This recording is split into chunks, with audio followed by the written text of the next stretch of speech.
Hi everyone. I'm going to talk about design systems today and what I learned building them. And I do have to do that very quickly because I only did one run through and it was too long. So I have to press on. My name is Dominik. I currently work at the DTA, as Fiona was saying. I work at the Digital Transformation Office. That is a federal agency for the government. We are trying to get the government into the 19th century, maybe the 20th, 21st. See how it goes. I previously worked at Westpac. This is probably where I get the boot. I did 2 design systems there, and I'll be talking about my my learnings there. So Westpac being, for everyone that doesn't know, one of those banks, not the biggest. One of the biggest. There's a lot of contests there. I can't.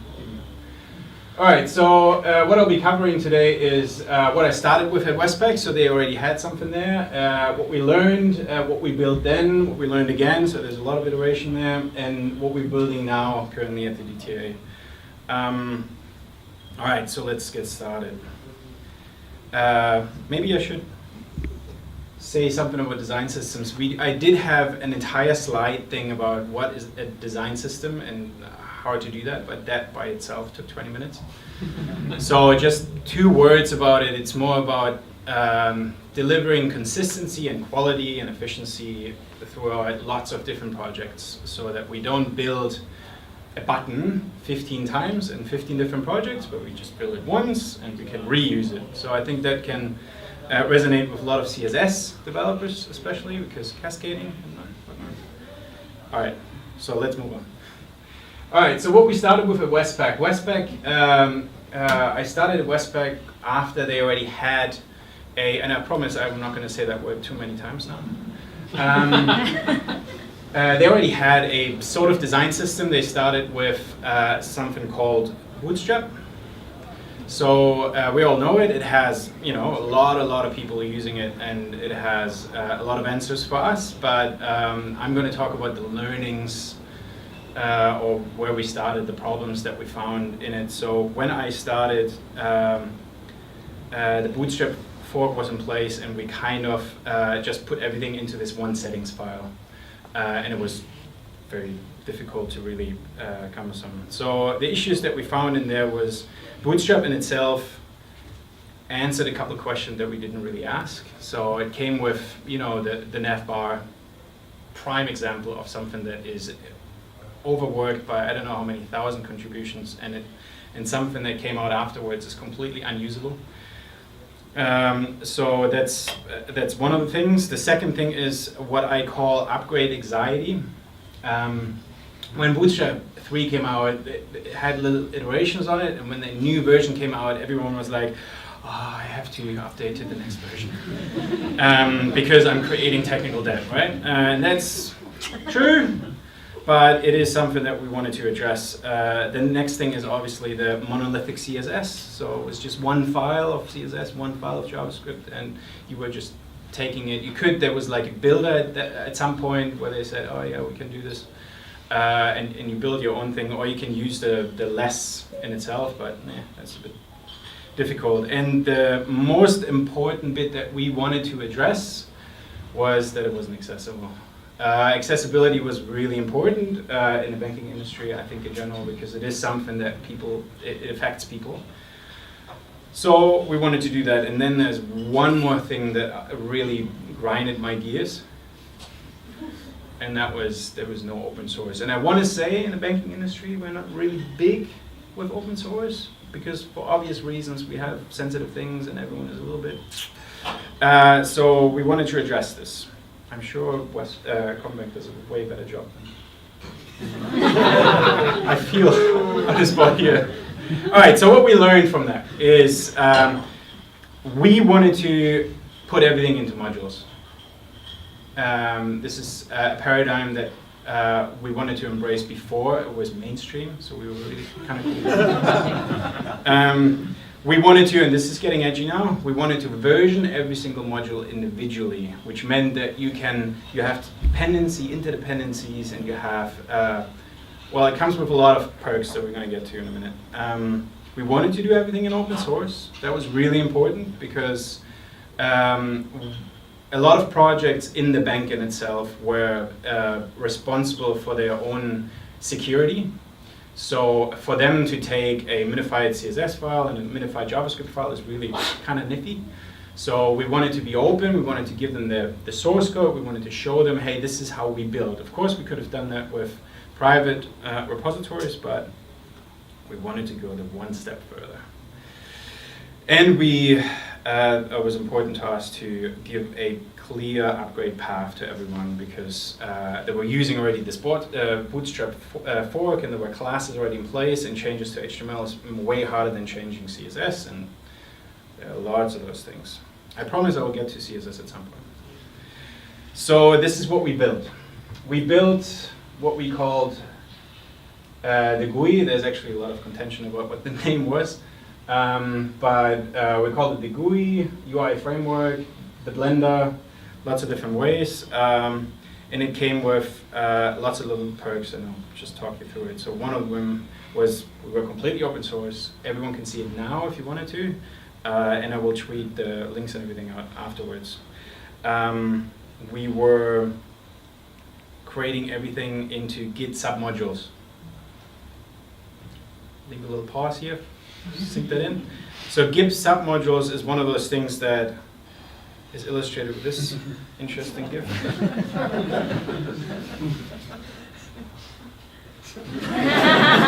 So a lot of people really hated it. A lot of people keep telling me that Git submodules are absolutely not, that it's awful and you can't do it and it's very, very difficult. But we actually had a very, very positive experience with it, and this is why. We were able to test every single module in isolation. So we had a repository per module, and these repositories were then fed into a mono repository framework kind of thing to manage it. We had a clean Git history for everything, a single change. So when we made a change to one repository, you can see exactly what we've changed, and that's neat. There were no, well, yeah. So if you think about it, you're working on one module and the other person is working on another module, you're actually working on completely different repositories, and that's cool. Sometimes you work on the same and then you have conflicts, but we don't want to get into the details. Then we had a mono repository before it was cool. So before Learner was even existed, we had a repository that pulled it all in. I'm just stretching this here. Where we had automation tasks that pulled all the Git submodules in. It pushed all the Git submodules. It made sure that we created new versions, new tags, and all that kind of stuff. It was pretty cool. We were able to use the built-in staging from GitHub to, oops. I clicked on something, didn't I? We were able to use the staging from GitHub, so every single repository comes with the GitHub Pages feature, where we can actually put on all the tests online. You can actually see it, which is pretty cool. And then, most of all, the one thing that I really loved about it is you were able to test older versions, and I'm going to get into this. You just saw it. We were able to actually mix in our mono repository every single module and its past history altogether, and we were able to test older versions with newer versions with even older versions and their dependencies and all that kind of stuff. Something that you can't really do with a flat structure. Okay, so we then, because that's all fine and good, we still need to create a developer experience, and I believe a design system is really at least 50% all about developer experience, because those are the guys that are implementing it. There's a lot of frameworks out there, but if you have something that actually works for the developer, we're probably going to get somewhere. So we created something what we call the Blender, and I'm all for funny names. You'll see that later. The Blender gives you the ability to choose each module. You get to choose whatever version. You have a compilation task that you can check. You click on the blend thing, and it downloads a zip file for you. It's all doing that in memory, so it's not pre-compiled. It's kind of awesome. And this zip file comes with an index file and lots of little files that are specific to your pick, what you had. So you had this version string that we put into all these codes to make sure that if you've ever done it in the past and you've completely forgotten what you actually chose, you get to go back with that version path, and it will select all the versions that you had before, and it will even tell you the ones that are deprecated or older now, and it'll tell you a little triangle saying, hey, you could update this thing. You don't have to, but you could, encouraging transformation. And one of the most important things is always a smile here and there. So we created, for engagements and smiles, little Blender options that were timely for the Pokemon when it came out a long time ago. I don't know if you remember. Or when 007 came out, or the first 5th, 7th, 8th, 7th Star Wars movie. And those were all just options to keep people entertained and have funny little things in there. All these repositories that we had with us meant that we have lots of different modules that have all versions by themselves, which means all of them came with change logs. So that's a lot of dry reading if you make rapid changes, and we try to do rapid changes. We try to embrace the versions, and always, if you make a change, we just create a new version. So we created these change logs, and we took a page from Slack and wrote as funny change logs as we possibly can, and then send them out per email to all the people that wanted to read them. We had a very grim German guy working on the same floor, so I took those change logs and showed it to him, and if he didn't smile, I go back and read it again. But if there was a laugh, then I knew it was approved, and that was good. And now I actually get to talk about CSS a little bit. So we used less because Bootstrap came with less, and we didn't want to steer the pond too much at that point. We already done everything that was a bit crazy.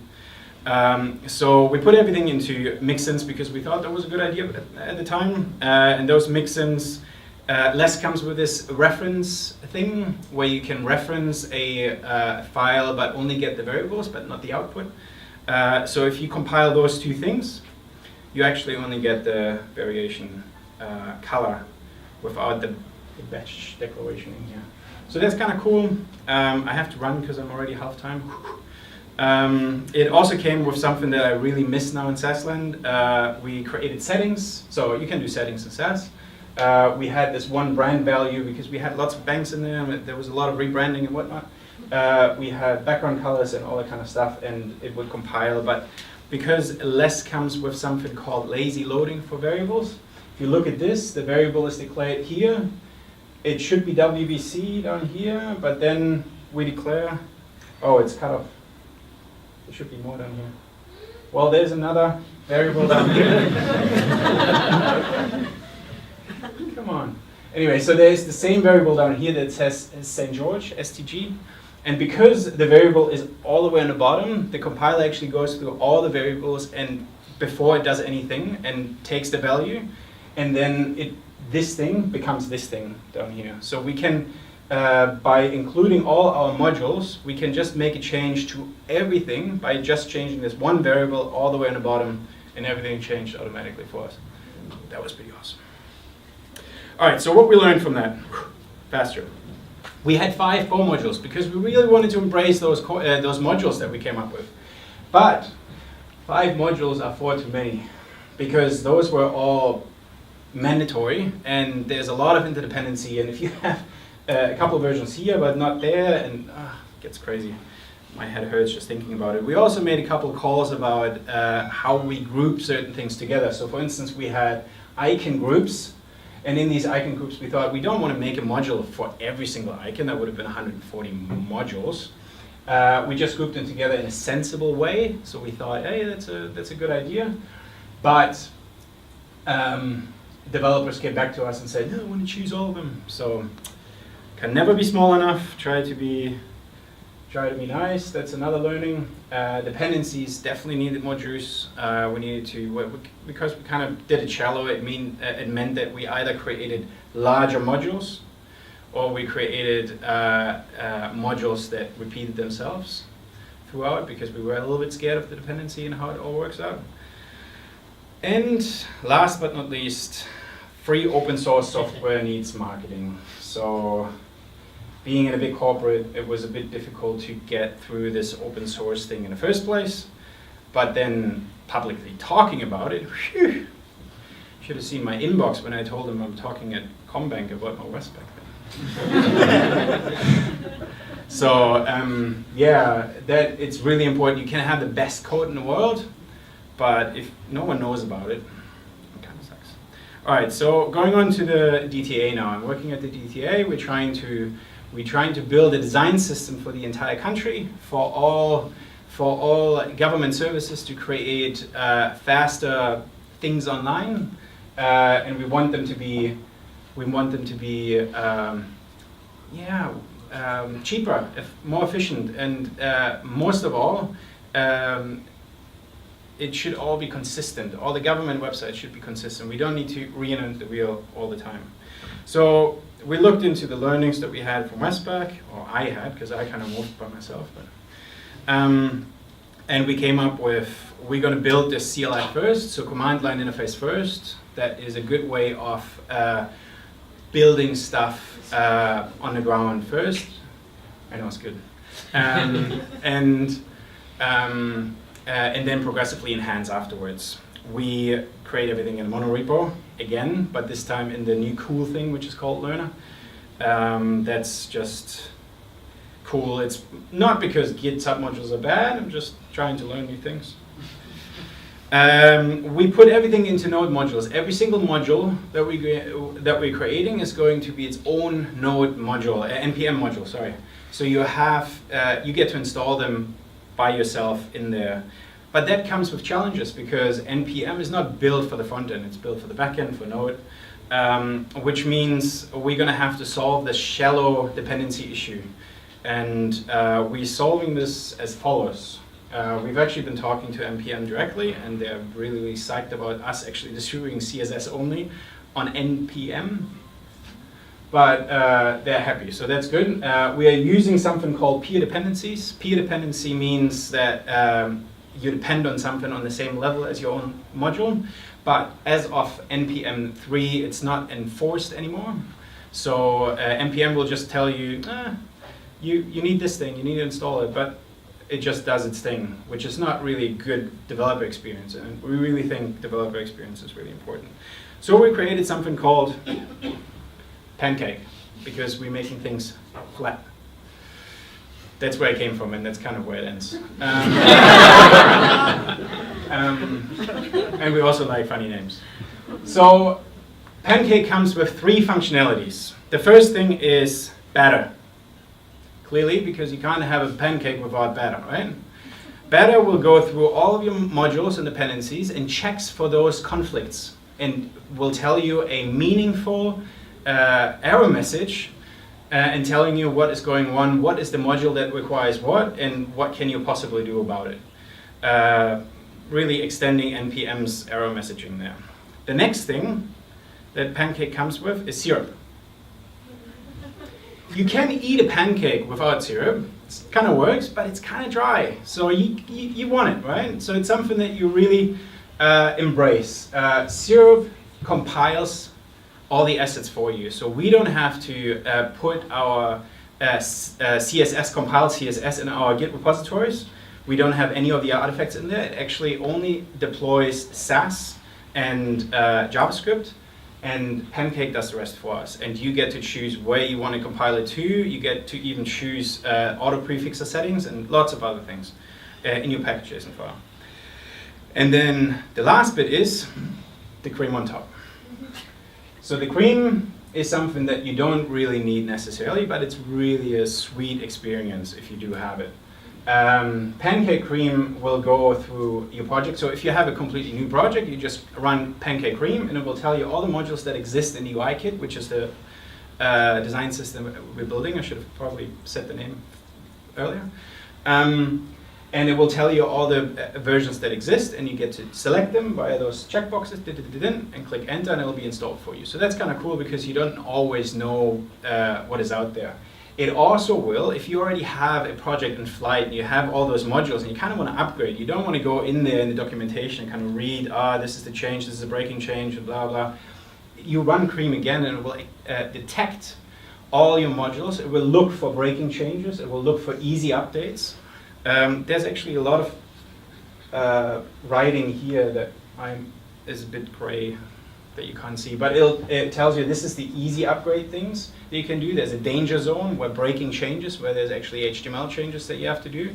And after you click enter, it installs it for you, and you get a list of all the breaking changes and where to look them up. And that's Pancake for you. So MDM Modules comes with lots and lots of goodies. One of them is, for instance, we can now create flavors. We can embrace the dependency and the delivery that is already solved for us. So we're going to create a grid module that only has mixins for every single one of those grids that you can possibly build. And then we create another module that depends on grid, that implements, for instance, the Willstrip 12-column grid for you from those mixins. But you can only run this, or you can run this, or you can run a 24-column grid, or 8-column grid, or whatever. Yeah, there's a 24 one. You can also now start creating presets, very much like Babel. You can either install it by hand, which is me.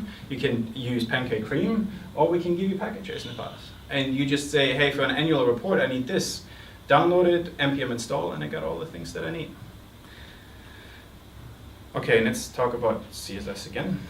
Now we're using Sass, obviously, because that's what the cool kids use these days. Maybe not anymore, actually.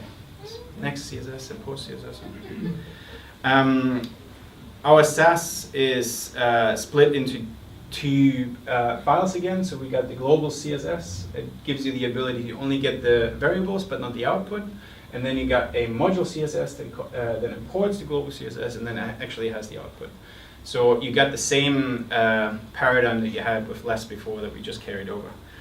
We have created something pretty cool that is called Sass versioning. So with Sass, I'm actually putting the name, the version, and dependencies into my Sass file, and Sass will check for me on compiling if all the dependencies are satisfied.